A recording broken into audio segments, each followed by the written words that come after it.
Passport লাগবে না, visa লাগবে না, জাস্ট আপনি যদি ইন্ডিয়াতে ভ্রমণ করতে চান তাহলে আপনি অবশ্যই এই বর্ডারে আসতে পারেন। এই বর্ডারে এসে আপনি পাসপোর্ট ভিসাবিহীন ইন্ডিয়া ইজিলি ভ্রমণ করতে পারবেন। এখান থেকে আপনি 2 থেকে 3 বেউ জাস্ট এই নদীটা পার করলে আপনি চলে যাবেন ইন্ডিয়াতে।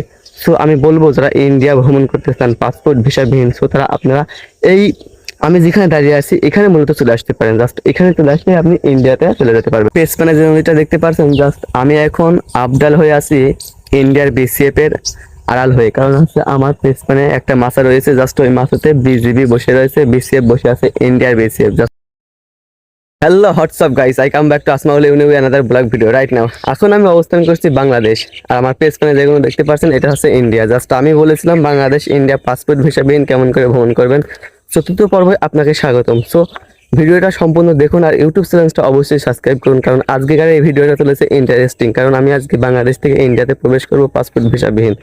সো তার জন্য আপনারা আমার ইউটিউব চ্যানেলটা অবশ্যই সাবস্ক্রাইব করুন। জাস্ট আমার সামনে যেসব ঘর বাড়িগুলো দেখতে পাচ্ছেন ওটা হচ্ছে ইন্ডিয়ার বর্ডার, হচ্ছে বিসিএফ ক্যাম্প। জাস্ট এটা হচ্ছে বাংলাদেশের রাস্তা, আর এটা হচ্ছে বাংলাদেশের মাঠ। আর আমার পেছনে যে নদীটা দেখতে পাচ্ছেন এটা হচ্ছে ইন্ডিয়ান নদী। সো আজকে আমি পাসপোর্ট ভিসাবিহীন ইন্ডিয়াতে কেমন করে ভ্রমণ করবেন সবকিছু গাইডলাইন্স আজকে আপনাদের এই ভিডিওতে শেয়ার করবো।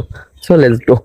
আর আপনারা যারা আমার প্রতিনিয়ত ইউটিউবে মেসেঞ্জারে মেসেজ করছেন ভাই আমি পাসপোর্ট ভিসাবিহীন ইন্ডিয়াতে কেমন করে প্রবেশ করব, সো তাদের জন্য আজকে আমি ভিডিওটা বলতে যাচ্ছি। সো আপনারা যদি পাসপোর্ট ভিসাবিহীন ইন্ডিয়াতে ভ্রমণ করতে চান, সো অবশ্যই চুয়াডাঙ্গা জেলার দামোহদা থানার ঠাকুরপুর যে সীমান্ত বর্ডার আছে 83 নাম্বার পিলার, জাস্ট সেই 83 নাম্বার পিলার দিয়ে কিন্তু আপনারা ইন্ডিয়া থেকে বাংলাদেশে প্রবেশ করতে পারবেন এবং বাংলাদেশ থেকে ইন্ডিয়াতে প্রবেশ করবেন ইজিলি। জাস্ট এটা হচ্ছে ইন্ডিয়ার বাংলাদেশের মাঠ। আর জাস্ট আমার পেছনে যে নদীটা বয়ে গেছে, জাস্ট আমি হচ্ছে ক্যামেরার মাধ্যমে আপনাদের সাথে দেখাতে পারছি না, ওটা হচ্ছে আপনার ইন্ডিয়ার নদী। জাস্ট ওই নদীটা পার করে কিন্তু আপনি বাংলাদেশের ভিতরে প্রবেশ করতে পারবেন। আমার পেছনে যে নদীটা দেখতে পাচ্ছেন, জাস্ট আমি এখন আবডাল হয়ে আছি ইন্ডিয়ার বিসিএফ এর আড়াল হয়ে, কারণ হচ্ছে আমার পেছনে একটা মাছা রয়েছে, জাস্ট ওই মাছাতে বিজিবি বসে রয়েছে, বিসিএফ বসে আছে, ইন্ডিয়ার বিসিএফ। জাস্ট আমার সামনে যে মাছাটা দেখতে পাচ্ছেন এটা হচ্ছে আপনার বাংলাদেশের মাছা, এখানে হচ্ছে আপনার বিজিবিরা বসবাস করে বা সেখানে বসে আপনাদের টহল দেয়। জাস্ট আমার পেছনে যে বিল্ডিং গুলো দেখতে পাচ্ছেন বড় বড় বিল্ডিং, ওইসব বিল্ডিং গুলোই কিন্তু মূলত আপনার হচ্ছে ইন্ডিয়ার বিসিএফ আপনার টহলদারি করে। জাস্ট আজকে আমি আপনাদের সাথে এমন একটা বিষয় সিক্রেট করতে চাচ্ছি, জাস্ট পাসপোর্ট লাগবে না, ভিসা লাগবে না, জাস্ট আপনি যদি ইন্ডিয়াতে ভ্রমণ করতে চান তাহলে আপনি অবশ্যই এই বর্ডারে আসতে পারেন। এই বর্ডারে এসে আপনি পাসপোর্ট ভিসাবিহীন ইন্ডিয়া ইজিলি ভ্রমণ করতে পারবেন। জাস্ট কোনো কিছু লাগবে না, পাসপোর্ট লাগবে না, ভিসা লাগবে না, জাস্ট কিছু লাগবে না। আপনি যদি ইন্ডিয়া ভ্রমণ করতে চান তাহলে আপনাকে এই বর্ডারে প্রতিনিয়ত আসতে হবে। আজকে আমি একটা কথা বলি, জাস্ট আমি যখন এই ইন্ডিয়ার ভিতরে প্রবেশ করবো মনে করছি, জাস্ট আজকে আমি ইন্ডিয়ার ভিতরে প্রবেশ করতে পারবো না, এটা তো আমি শিওর আছি।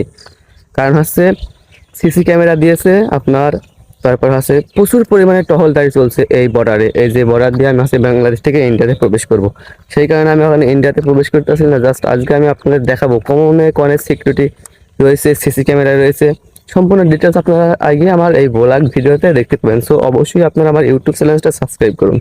বর্তমানে যেখানে অবস্থান করছি আমার পেছনে ভারত, যেসব ঘর বাড়িগুলো দেখতে পাচ্ছেন এসব ঘর বাড়িগুলো সব ইন্ডিয়ার ভিতরে। জাস্ট ওখানে কিন্তু একটা মাছা রয়েছে, মাছার ভিতরে কিন্তু একটা বিসিএফ বসে রয়েছে। জাস্ট সেই বিসিএফ এর কারণে কিন্তু আমি ওখানে ভিডিও করতে পারলাম না। জাস্ট আমি আপনাদের যদি এখান থেকে দেখাই, এখান থেকে কিন্তু আপনারা সব দেখতে পাবেন। জাস্ট আমার তো ভয় কিন্তু বক দেখি। জাস্ট এখান থেকে কিন্তু আপনারা ওই যে ঘর বাড়িগুলো দেখতে পাচ্ছেন, ওই ঘর বাড়িগুলো কিন্তু আপনার মূলত ইন্ডিয়া। আর এটা হচ্ছে ইন্ডিয়া, আর আমি এখন যেখানে দাঁড়িয়ে আছি এটা হচ্ছে বাংলাদেশ। জাস্ট এটা হচ্ছে বাংলাদেশের মাঠ। আর এই যে দেখতে পাচ্ছেন ওই যে ঘর বাড়িগুলো দেখতে পাচ্ছেন, ওইগুলো আপনার মূলত আছে ইন্ডিয়া। সো আপনারা যারা বলেন পাসপোর্ট ভিসাবিহীন ইন্ডিয়া ভ্রমণ করবেন, জাস্ট তারা আপনারা কিন্তু এই বর্ডারে আসতে পারেন। জাস্ট এই বর্ডারে এসে পাসপোর্ট ভিসাবিহীন ভ্রমণ করতে পারবেন জাস্ট ইজিলি। এখান থেকে আপনি 2 থেকে 3 বেউ গেলেই কিন্তু আপনি ইন্ডিয়াতে প্রবেশ করতে পারবেন। জাস্ট আমি এখন যে স্থানে দাঁড়িয়ে আছি এই স্থান থেকে দাঁড়িয়ে আছি যেখানে, এখান থেকে আপনি 2 থেকে 3 বেউ জাস্ট এই নদীটা পার করলে আপনি চলে যাবেন ইন্ডিয়াতে। সো আমি বলবো যারা ইন্ডিয়া ভ্রমণ করতে চান পাসপোর্ট ভিসাবিহীন, সো তারা আপনারা এই আমি যেখানে দাঁড়িয়ে আছি এখানে মূলত চলে আসতে পারেন। জাস্ট এখানে চলে আসলে আপনি ইন্ডিয়াতে চলে যেতে পারবেন। সো যাই হোক, আজকের ভিডিওটা অনেক লং হয়ে গেল। ভিডিওটা কেমন লাগলো অবশ্যই কমেন্টের মাধ্যমে জানাবেন। জাস্ট পাসপোর্ট ভিসাবিহীন যারা ভ্রমণ করবেন তারা এখানে আসতে পারেন। আর সো আপনারা অবশ্যই আমার ইউটিউব চ্যানেলটা সাবস্ক্রাইব করবেন পরবর্তী ভিডিওটা দেখার জন্য। সো আজকের ভিডিও আমি এখানে শেষ করছি। আল্লাহ হাফেজ।